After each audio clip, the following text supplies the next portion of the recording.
Hey, it's your professional sarcastic man and seeker of attention, Oz Chris, here with a review on Graveyard Shift. One of the physical copies of the various Indiegogo campaigns that I've been backing. So, Graveyard Shift by John Malin and Mark Poulton. Yes, Mark Poulton. So, what is Graveyard Shift? What if the Universal Monsters were the X-Men? That's the question Mark Poulton, known for Evangeline and Savage Hawkman, and John Malin of Cable and Thunderbolts, answer in this hard-hitting sci-fi horror graphic novel. Scientist Vladimir Blood, Lilith Mayhem, and her husband, head of security Mick Mayhem, are working on advanced human regeneration for the mysterious Atlantis Corporation. Betrayed, murdered, and put into their own experiments, they are reborn with superhuman abilities. They are the Graveyard Shift, and they are all that can stop a rising supernatural evil from taking over the world. So, interesting, very interesting plot right there. So, start with the present. We're introduced to we're introduced to Vladimir and Lilith. They have their own kind of secret relationship hidden from her husband Mick. Not really recent. That this has been a long ongoing affair between the two. So basically, Abraham Van Helsing, who's the head of, or at least a figurehead within Atlantis Corporation, he's been running. He is the president, I believe. Yes, he is the president. He is the president, and he's running on this campaign of no monsters. He's against all monsters, despite the fact he's creating them. He's against all monsters, especially the Graveyard Shift. So we Graveyard Shift back in time to the origin story, how Vladimir met all of them, met Lilith. From the get-go, there was an attraction between the two, and how eventually, creating all of all of these experiments, something happened to Mick. He was forced into one of these experiments, and then later on, Vladimir and Lilith herself were put into the experiments. Vladimir was turned into a vampire. Lilith is now undead. Mick himself is just this pretty much swamp-looking monster. And with help from one of their friends, Harker, who also passes away, but he lives on through a AI, they are able to escape, and they wait to plot their revenge against Van Helsing, which has arrived now. So they attack the White House, and but are unsuccessful in killing Van Helsing. And I'll leave it there. Story, I'll give it a 4 out of 5. Just barely a 4 out of 5. I enjoyed this setup. The idea of Universal Monsters just being like an X-Men team. It's a very interesting idea. It's something that caught my eye. I'm all for like retelling of like mythology, old fictional stories as well, like Dracula and all that. I like when someone comes in and does like a really, really, really good twist and retelling of something. Like, let's bring, like Dracula to the modern day or something like that. If it has an interesting premise and it's executed good, I'll like it. So basically, that was one of my main reasons for backing Graveyard Shift. I just like that idea. What if the Universal Monsters were X-Men, a group of people who were betrayed and turned into monsters, and they just wanna get their revenge on the one who turned them into them and betrayed them. But it's mainly this is just a origin story. The main part of this is just showing how they became monsters. But I will say, when it finally reaches to when they attack Van Helsing's forces at the White House, or leading up in to the White House. This is where the pacing goes off. So Van Helsing arrives at Capitol Hill, and the Graveyard Shift attack, and Vladimir, thinking that Van Helsing could be a vampire like himself, decides to stake him in the heart, but it doesn't work.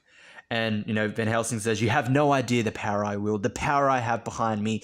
You are the one whose time is up." And it's like, okay, this is getting good. This is getting good. So what happens on the next page?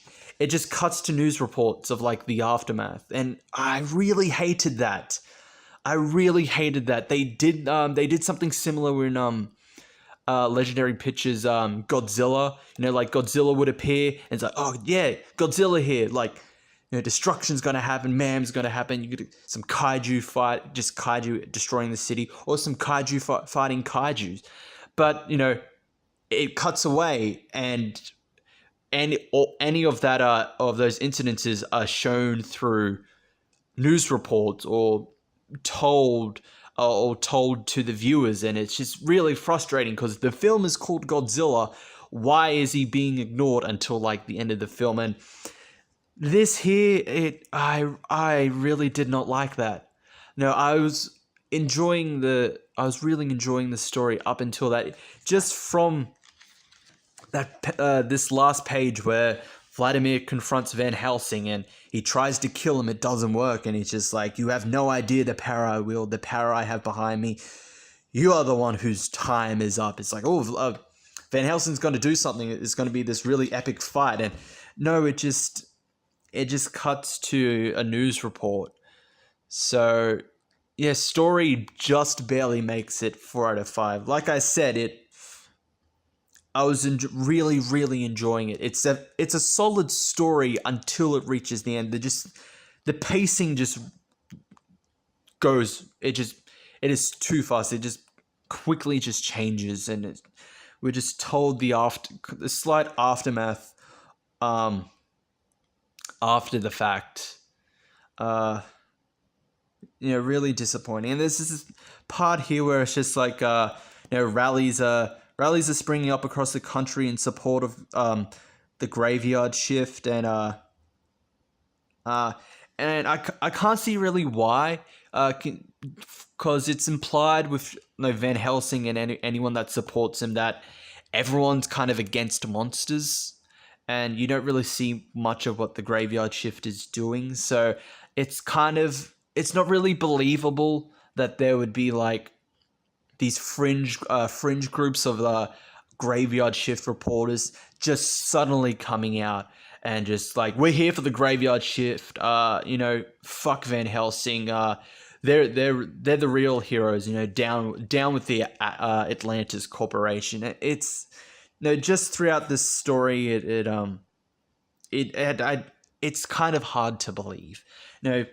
But with like this really just quick abrupt conclusion, it's all to set up a sequel. You can set up a sequel to a story while finishing the initial story. With this, it doesn't feel like the initial story actually properly finished. So I don't know. Like I said, it barely makes 4 out of 5. I think 99% of this I did really like. I did enjoy, and that 1% is the ending. It just for it to sequel baiting cliffhanger. It's disappointing. The art by Malin himself. Who did the coloring? So the art was by John Malin, who co-wrote the story as well. The coloring by Anthony George, and the lettering by Eric Weathers. So Malin and George for art and coloring. 4 out of 5. The art and coloring on this was solid. I think honestly, Malin's art was probably slightly better on this than it was on Jawbreakers. That's just my opinion, because there's sometimes Malin is a bit weird with hands. I think he's really good when the hands are actually hands are particularly up close, but I really didn't see that problem here. Like the art, Malin's art was solid. Anthony George's coloring was really, really good. There is one weird part I know some people were talking about. The if I can find it, bear with me. I'm almost there. I'm almost there. This part where just the woman getting blown up in the feet is just it's weird. I will admit it's weird. It's just a weird thing. I don't know why it's there, but it's just kind of there. But it's not enough to ruin the story, to be honest, or ruin anything with Graveyard Shift. So yeah, 4 out of 5 for the art. Cover for the art alone, art and coloring alone. I'm going to assume it's still Malin and George that did the cover for this. While the rating for it, 4 out of 5 for the cover. Art and coloring on it is pretty good, despite the fact it's simple, and that's my issue with the cover. It's simple. It's just the emblem, which kind of defeats the purpose of the emblem being there anyway in the logo of Graveyard Shift. It's a simple-ish cover with just good art and coloring. I wish there was another choice for the cover, maybe something with all the members on there. Who knows?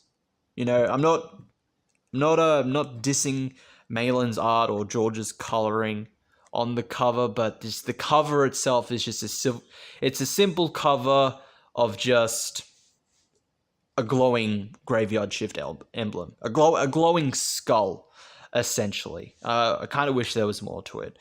So, as I said, it's a sequel baiting cliffhanger at the end. Now, despite the fact my problem with that ending, I really enjoyed Graveyard Shift, and I'd be happy to back the sequel. It's got me hooked, and I want to know how it finishes. Now, despite that. How bad of that ending was, just that resolve, it just looks like it's setting something a fight with Van Helsing, and it doesn't, and everything else is just exposition through news reports and sequel baiting cliffhanger. I want to see how it ends. I want to feed and ease my curiosity of Graveyard Shift. So if there is a sequel, I'll be happy to back it. It's still a quality book, despite my my few problems with it. It's a top quality book regardless. So at least Mark Polton, Malin, and the team should still at least be proud of what they accomplished so far with Graveyard Shift. So it is still a pretty good book, regardless of the few problems I had with it. And had some extras come with it. So you got the trading cards, Van Helsing trading cards with stats, and same with Professor Blood, Vladimir Blood, his trading card. And you have a little ash can, a little short comic, Little Graveyard Shift, Bite-Size Heroes, written by Mark Polton, art by Blair Rossi, and colors by Anthony George. If you don't know who Blair Rossi is, you're more familiar with her YouTube and Twitter persona, Nerd Wonder. Everyone's favorite Nerd Wonder did the art for this, and so basically the little story with Little Graveyard Shift is that they all, the Graveyard Shift, Vladimir, Lilith, Mick, or Mickey as he's called in this, and also the Prince of the Deep, Sea Urchin, which is a character which is hinted at in you get like a brief few panels with that character, but he doesn't. it doesn't amount to anything in the plot of this so far, but they want to get candy, but Van Helsing, the owner of the store, is preventing them because all children must be accompanied by an adult. They try to sneak in, but their plans are foiled. But they are able to stop Van Helsing. So it's just a cute, fun little story. I enjoyed it, and I also enjoyed all the Easter eggs that Blair put in here. So you have you have Jawbreakers. You've got Rabbit Sensei Takoyaki for Rabbit Sensei Gaming. Who else was? There was quite a few. Clownfish TV.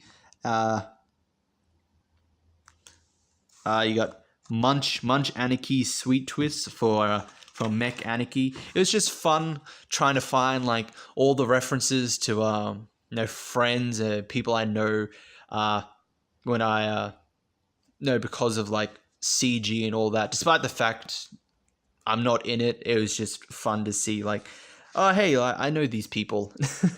And I'm still kind of friends with them anyway, despite not being in the movement. But it was just fun knowing like, oh, these are people. A lot of these people are just popular because of they're just well known in CG, etc., or just friends in general to Nerd Wonder. So yeah, story.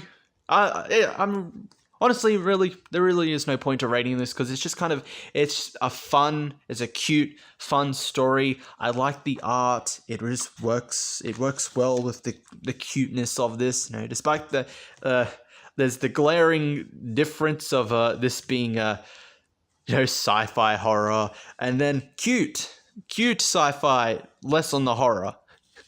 But no, I really enjoyed Little Graveyard Shift. It was a really good one. And Blair, Nerd Wonder, like your art. Very cute. Fits the personality, I guess. So that was it for Graveyard Shift. Thank you all for watching.